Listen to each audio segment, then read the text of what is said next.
할렐루야. 오늘도 말씀을 깨닫는 지혜와 응답받는 기도의 은총이 우리에게 넘치게 될 줄로 믿습니다. 오늘 우리는 레위기 16장을 보게 되는데요. 레위기 1장부터 10장까지는 각종 제사법에 대해서 이야기합니다. 그리고 11장부터 15장까지는 정결법에 대해 이야기하고 다시 16장부터 이 제사에 관한 규례가 나오게 됩니다. 특별히 이 16장 중 오늘 본문을 이 속죄일 제사에 관한 어떤 총론이라고 볼 수가 있어요. 1절부터 10절까지가 총론이고 11절부터는 이 세부 규례가 나와 있는 강론이다라고 보시면 좋은데요. 이 특별히 16장에는 마지막 부분을 보면요. 이 속죄일의 규례 준수에 대한 이 하나님의 명령이 등장합니다.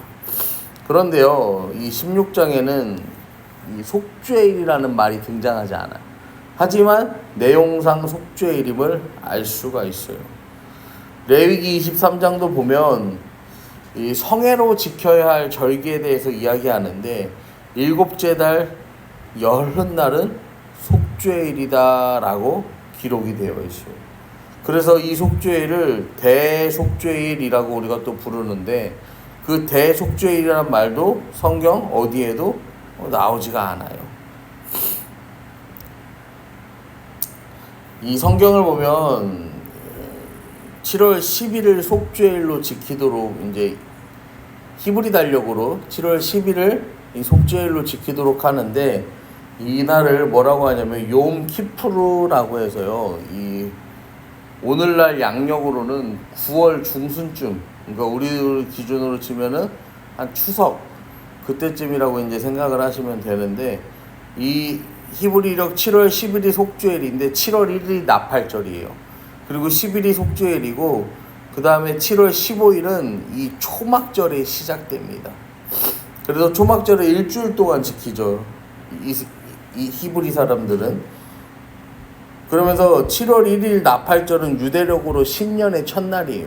그러니까 새해가 시작하고 열흘 뒤에 속죄일, 대속죄일, 그리고 그 속죄일이 지나고 5일 뒤에 나팔절.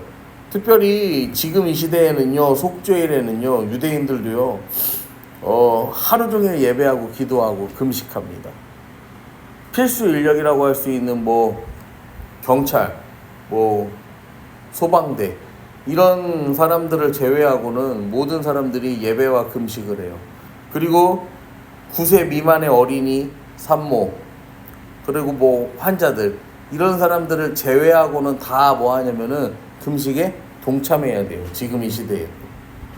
굉장히 중요한 이 전통의 날로 이 날을 여기고 있어요.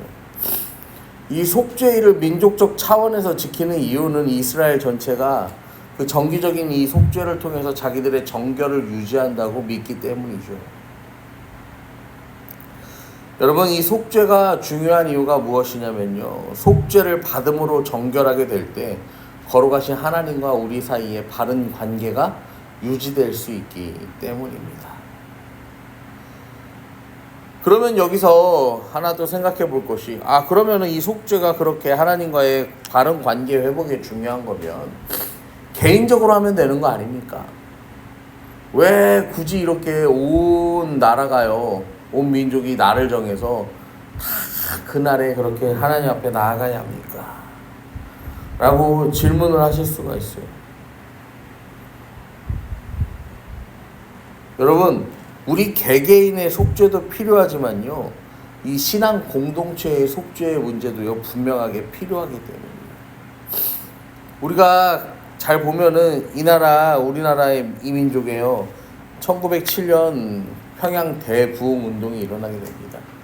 이 대부흥의 운동의 시발점이 누구는 1903년부터다, 5년부터다, 그렇게 이야기하는데 가장 중요한 건 뭐냐면요, 개인의 회개가 어떻게 됐다는 거예요. 시발점이 되어서요, 공동체의 회개가 되고, 공동체의 회개가 또 어떻게 됩니까? 이 한국 교회의 회개가 되어서요, 이 한국 교회를요, 영적으로 불타오르게 만들었다는 데 있는 거예요. 여러분, 그래서 이 회개의 문제가 얼마나 중요한 것인지 우리 오늘 말씀을 통해서 다시 한번 살펴보도록 하겠습니다. 1절을 이렇게 시작합니다. 아론의 두 아들이 여호와 앞에 나아가다가 죽은 후에 여호와께서 모세에게 말씀하시니라. 그러니까 10장에서 나답과 아비후가 잘못된 다른 불을 분향해서 죽잖아요. 그 이후의 일이다라는 걸 이제 우리가 알 수가 있는데, 나답과 아비후가 죽었어요. 제사장이 되자마자 죽었어요. 하나님께서 얼마든지 진노하실 만한 일이죠. 그런데 하나님은 속죄일을 설정하셔서요, 이 제사장뿐만 아니라 모든 이스라엘 백성들이 잘못을 했어도 하나님 앞에 나올 수 있는 은혜, 이 긍휼을 허락하셨다라는 사실을 우리는 기억해야 합니다. 그런데 하나님께서 그 긍휼함을 가지고 우리를 구원하신다 해도요, 마음대로 하나님 앞에 나아갈 수가 없어요. 마음대로. 2절을 보시면 여호와께서 모세에게 이르시되 내 형 아론에게 이르라. 성소에 휘장한 법궤위 속죄소 앞에 아무 때나 들어오지 말래요. 이 속죄의 문제가 인간의 삶에 있어서, 공동체의 삶에 있어서 굉장히 중요한데 아무 때나 들어오지 말라는 거예요. 그러면 죽어요. 이는 내가 구름 가운데 속죄소 위에 나타남이니라. 아론을 지목하여 말씀하신 이유는요, 성소의 출입은 누구만 하라는 거야? 대제사장만 하라는 거죠. 그리고 여기서 말하는 성소는 지성소를 말하는데 대제사장도 이 지성소에 아무 때나 들어갈 수 없다라는 거예요. 하나님이 허락하신 그때에만 들어갈 수 있다라는 거예요. 여러분, 하나님을 만난다라는 것은요, 결코 가볍게 생각할 문제가 아니라는 거죠. 그리고요, 그 하나님을 만난다는 것도 하나님과의 만남의 장소, 그곳이 있는데 그것도요, 이 합당한 어떠한 절차를 밟고 들어가야 한다라는 것을 우리는 알 수가 있습니다. 여러분, 지금 이 시대에도 마찬가지예요. 우리가 하나님 만나고 싶다고 해서, 하나님 내가 만나고 싶으니까 몇 월 며칠 몇 시 내가 기도할 때 나에게 임하십시오 라고 하면은 그건 뭐가 되는 거예요? 이단이 되는 거죠. 내가 이날 이 시간 이때 만나고 싶으니까 오세요.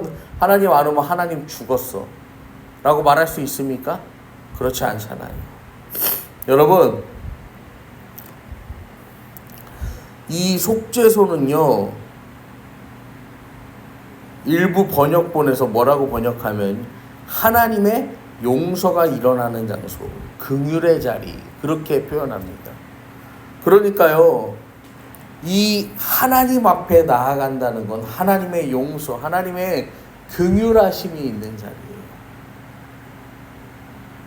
하나님께서 긍휼하게 여기심, 그 하나님의 긍휼하심을 받기 위해서는 준비해야 할 절차가 있는 거예요. 아무 때나 들어가는 게 아니고, 3절부터 보시면은 아론이 성소에 들어오려면 숫송아지를 속죄 제물로 삼고 순양을 번제물로 삼고, 숫송아지, 순양, 그 다음에 거룩한 세마포 속옷을 입고 속바지를 입고 띠를 띠고 세마포 관을 쓰고 몸을 씻고, 그 다음에 순염소 2마리와 순양 1마리를 가져가는 거예요.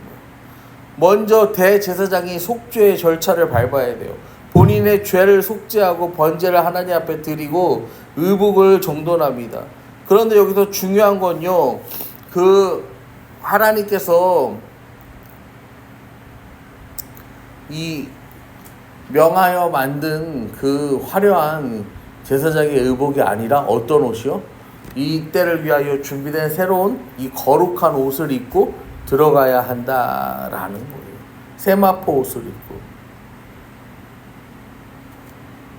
여러분, 우리가 하나님 앞에 나아가는 것도요, 어떻게 나아가는 거냐면요, 여러분, 세상의 것들로요 나를 장식해서요 그렇게 나아가는 게 아니라 흰옷 입은 주의 거룩한 백성, 여러분, 꾸밈 없이 있는 모습 그대로 하나님 앞에 우리는 나아갈 수 있어야 되는 거죠.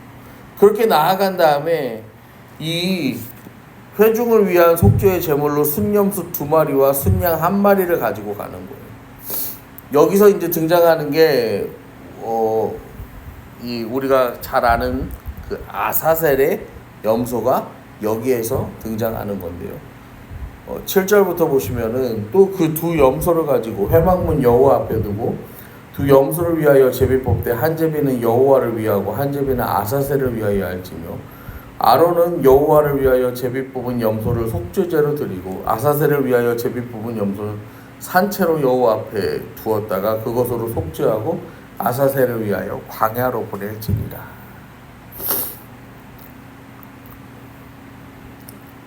아사셀이 뭔지는 정확하게 알 수가 없어요. 문맥상 이 가장 적절하게 해석하는 견해는 바위가 많은 낭떠러지를 아마 아사셀이라고 불렀을 거라 추측합니다.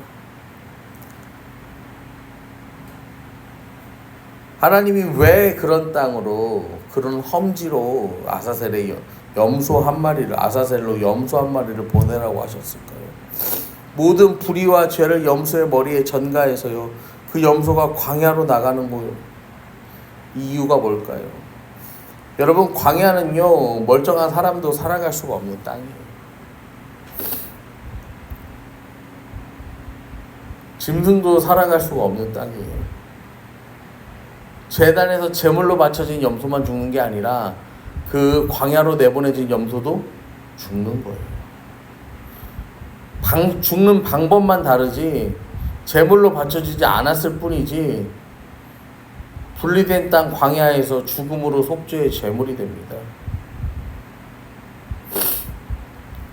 여러분, 하나님 앞에서요 우리가요 우리의 죄를요 불태워 없애버리는 것도요 중요하지만요 또 이 죄를요 뭐 해야 되는 거예요? 멀리 뭐 해야 되는 거예요? 보내는 것도 중요하다라는 거예요. 여전히 죄에 가장 가깝게 살아가고 있으면서 하나님 이제부터는 죄 짓지 않겠습니다 라고 우리가 말할 수 있을까요? 여러분, 아담과 하와가 그 선악을 알게 하는 나무의 열매를 따먹었을 때 하나님께서는요 이 아담과 하와를 어떻게 하셨어요? 에덴 동산 밖으로 내보내셨다라는 거예요. 이 참혹한 죄의 현장에서 그 둘을 어떻게 한 거예요? 하나님이 격리시키셨다라는 거죠. 여러분, 우리는요 죄와 항상 분리된 삶, 격리된 삶을 살아야 함을 기억하시기를 바랍니다. 죄와 격리되고 죄와 분리되어야 하나님과 동행하고 하나님과 함께 행복한 삶을 살아갈 수가 있다라는 거예요. 여러분, 예수님께서 우리의 죄를 짊어지시고 단번에 죽으심으로 우리의 화목의 제물이 되셨죠. 그리고 예수님께서 우리 죄를 다 짊어지시고 아사셀의 염소처럼요 어떻게 해요? 우리의 모든 죄와 허물을 우리의 모든 이 삶으로부터 격리시키시기 위해서 세상 모든 죄를 짊어지고 가는 어린 양이 되어 주셨다라는 사실입니다. 그 염소와 예수님의 다른 점은 염소는 죽었지만 예수님은 다시 부활하셨다. 그리고 부활하신 예수께서 지금 이 순간 이 자리에서 우리와 함께 하신다라는 것입니다. 여러분, 주님이 우리와 함께 하시는 이유는 하나예요. 우리는 여전히 죄짓고, 우리는 여전히 연약하고, 우리는 여전히 넘어지기 때문입니다. 그렇기 때문에 하나님은 오늘도 우리 가운데 찾아오셔서요 우리가 거룩한 삶을 살아갈 수 있도록 우리의 삶을 붙드시고 우리 옆에서 격려하시고 위로하시며 우리를 도우신다라는 그 사실, 여러분 그것을 기억하시고 오늘 하루도 속죄받은 인생으로서 이 하루를 살아가는 저와 여러분 되시기를 간절히 축원합니다.